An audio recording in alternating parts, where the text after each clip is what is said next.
Practical question. Is yoga satanic or New Age, and can it be used as exercise? Yeah. Yoga, historically, or what we call yoga in the West, is typically what in Hinduism is known as Hatha yoga.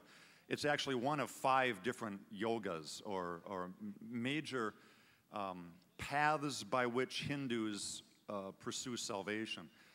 Hatha yoga refers to physical yoga, and so it's about certain meditative postures. You know, we would probably translate it in the West as stretching exercises or something. But in the actual Hindu religion, it's one of the ways in which one strives for enlightenment. It's in a sense, mastering the body to help your mind collapse the duality dichotomy of me and otherness so that I become aware of the oneness of all reality, including myself. And this meditative posture or positions helps one do that. Typically, it's associated in Hinduism also with the chanting of various Hindu deities' names. So it comes out of it as a form of Hindu practice. It's been transplanted to the West. In certain varieties, it's a one-to-one transplant. You'll actually find yoga classes being offered in which they are practicing Hindu Hatha yoga. What they're meditating on, the syllables they're pronouncing in their mind, are the names of Hindu deities.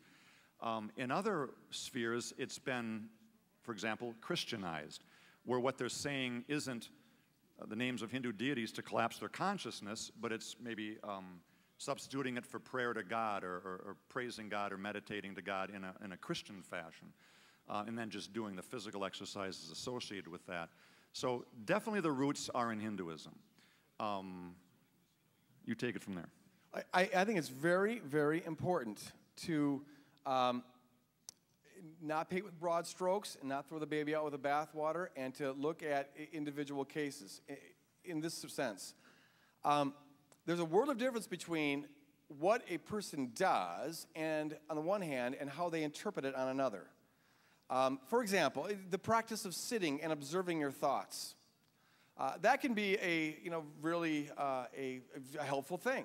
It can quiet your mind. Just observe your thoughts. I actually do this, and in Zen Buddhism they call it zazen. It's called, which means sitting. And just we're so often not aware of how incessantly our brain talks. And so sometimes just to observe it and notice it, and it makes you more aware of it. And then I do that while practicing the presence of God. I don't try to judge the thoughts, don't fight them, whatever. I just observe it. Well, if I was doing that in a Buddhist temple, they'd call that, a Buddhist form of worship or of yoga. When I'm doing it, it's simply practicing the presence of God. It's one thing to say that a certain posture, a certain way of sitting, a certain way of thinking is helpful. It's another thing to say, well, this is a way to become one with whatever particular God, or chanting a deity's name, or anything like that. It's a little bit like with holistic medicine. Does some of the holistic medicine techniques work? Well, there's 2 issues here.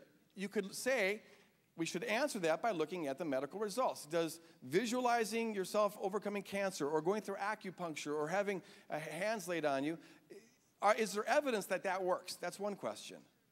But the interpretation that the reason it works is because you're aligning yourself with your chakras, your energy centers, and bringing that into alignment with the universe, well, that's something totally different.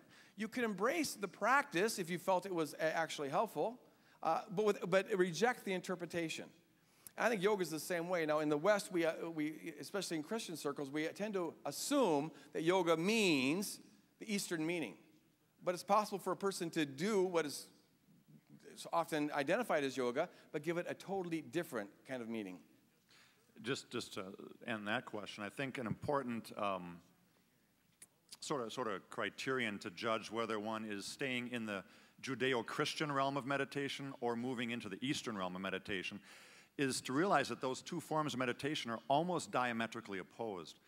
In Judeo-Christian meditation, the word for meditation actually means to mutter to oneself, to meditate with your mind intently focused on what you're meditating on, usually scripture or or God or something like that. In the Eastern realm, you're trying to shut your thought down. You're trying to get to the level of no mind. Almost the exact opposite.